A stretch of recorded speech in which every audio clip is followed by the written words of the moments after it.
দাদা, আমার হাতে খুব একটা বেশি সময় থাকে না। আমি একটি চাকরিজীবী মানুষ বা আমি একজন ব্যবসায়িক মানুষ। সারা দিনের পরে হয়তো 1 ঘন্টা সময় পাই। এই সময়ে দাঁড়িয়ে কি আমি শেয়ার বাজার করতে পারবো? দেখুন, আপনি পারবেন, কিন্তু আপনাকে শর্ট টার্ম অর্থাৎ 2-3 মাসের ট্রেডিং এর জন্য গেলে হবে না। আপনাকে একটু বিনিয়োগের জন্য যেতে হবে, অর্থাৎ মোটামুটি 7 মাস, 8 মাস, 1 বছর, 2 বছর বা লং টার্মের জন্য গেলেও আপনি যেতে পারেন।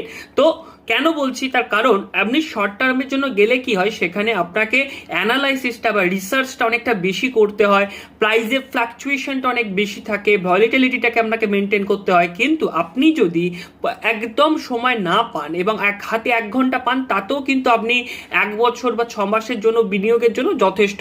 আপনি দেখলেন একটা রেজাল্টকে কোয়ার্টারলি অবজার্ভ করলেন কোন একটা কোম্পানির, একটা অ্যানুয়ালি রেজাল্টকে অবজার্ভ করলেন কোন একটা কোম্পানির, তো 1 ঘন্টা এনাফ। বাট শর্ট টার্মের জন্য একটু বেশি সময় দিতে হবে, মিনিমাম 3 থেকে 4 ঘন্টা। এরকম ভিডিও দেখতে চাইলে অবশ্যই আমাদের